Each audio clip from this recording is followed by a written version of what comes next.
Hey guys, what's going on? It's Phil here from TechSmart, and today we are going to compare the brand new Galaxy S5 to its predecessor, the S4. But before we jump in, if you want to win a brand new Galaxy S5 or HTC M8, be sure to like the video and comment below. Now, Samsung seemed to have made all the right calls with the S4, but how does their new flagship stack up? Let's go ahead and find out. Looking at the Galaxy S5, it's very similar to the S4. However, the backplate has a soft touch perforated texture similar to the original Nexus 7. The phone feels great in the hand, and even with the larger display, it's not really noticeably different than the S4.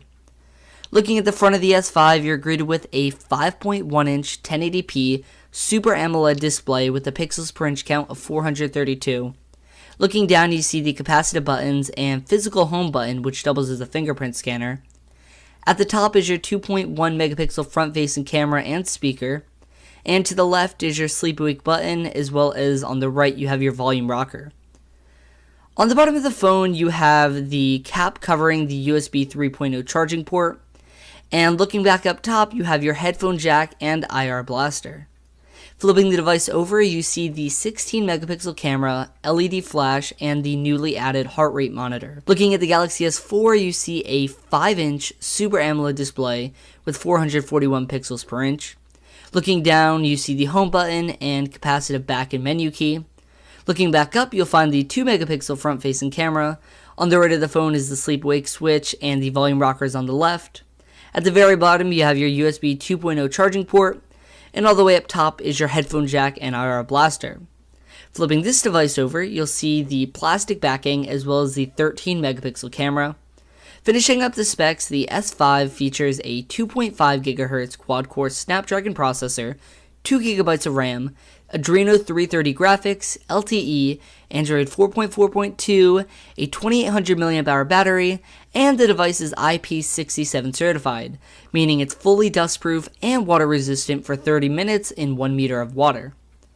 The S4 rocks an older quad-core Snapdragon 600 processor clocked at 1.9 GHz, 2 GB of RAM, the Adreno 320 graphics, a 2600 mAh battery, LTE, and NFC. While the phones look similar, the software is quite different. Both phones run Android 4.4 KitKat with Samsung's custom interface.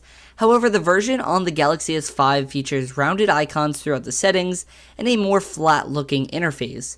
The S5 also integrates a little bit deeper with S Health, allowing you to track your calorie intake, steps, and even heart rate with the dedicated hardware. Compared to the S4, Samsung has really just tied up loose ends and refined their user interface with the latest iteration. The display looks great on both devices. Both feature AMOLED displays which create deep contrast and vibrant colors.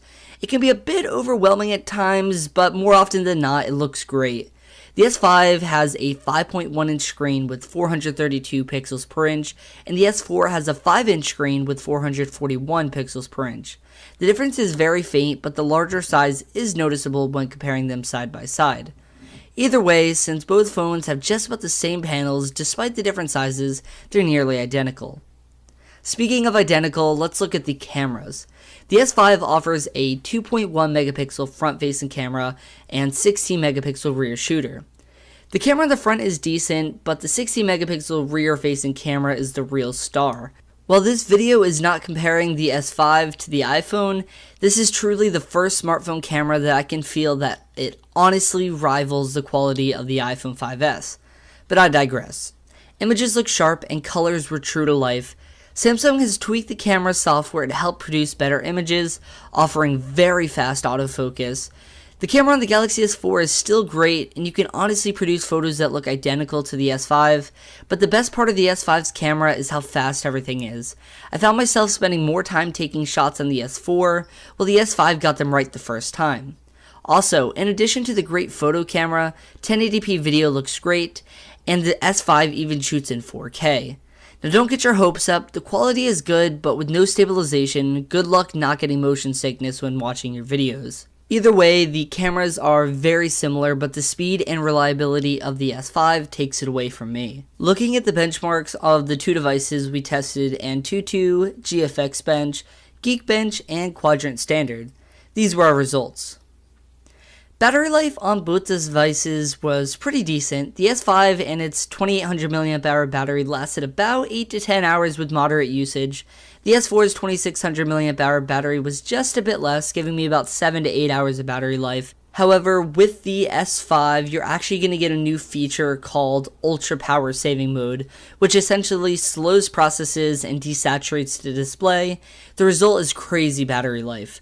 Now, this is not a feature you're going to keep on at all times, but if you fear that your phone is going to die, go ahead, turn it on, and watch the phone slowly sip at your battery. The feature alone gives the S5 the advantage in terms of battery performance. Now, the S5 and S4 both offered new features for their time. Looking at the S4, you have Air View, which allows the display to recognize your finger a few centimeters above the display. We also saw new camera modes such as dual camera, allowing you to use the front and back camera at the same time. The S5 really packs quite a few new features, starting with the fingerprint scanner. Similar to the iPhone 5S, you can now unlock your phone without entering a password on screen. The scanner also goes one step further because you can actually use it in applications like PayPal. Next is the IP67 certification. Now, I don't typically fear dust getting in my phone, but the water resistance feature is really nice. The only flaw I noticed was that there's a small amount of water that made its way under the back cover, just kind of something to take note of. And last, the S-Health integration is really nice. It's clear that 2014 is going to be the year of health and technology, and the S5 is all in. The heart rate scanners seem to work fine, and with S-Health plastered throughout the phone, it was a constant reminder that I need to keep in motion. So here's the hardest part. The Galaxy S5 is a really great phone, but so is the S4. Both phones are very similar, and because of that, I'd say the S5 is not worth upgrading to if you're coming from an S4. The S5 feels more like an iterative upgrade. It's really just Samsung fixing the problems they had with the S4. I think of it more as a Galaxy S4 Plus. If you do want to pick up a Galaxy S5, you can find it in stores April 11th in 4 different colors: blue, white, black, and gold. However, if you want to save some money, I'd say wait till April 11th, then pick up the Galaxy S4 for whatever lower price it drops to. Anyways guys, thanks so much for watching this video. Let me know which phone deserves a spot in your pocket, and be sure to like this video and subscribe for more Galaxy S5 coverage. I'll see you in the next one. Later.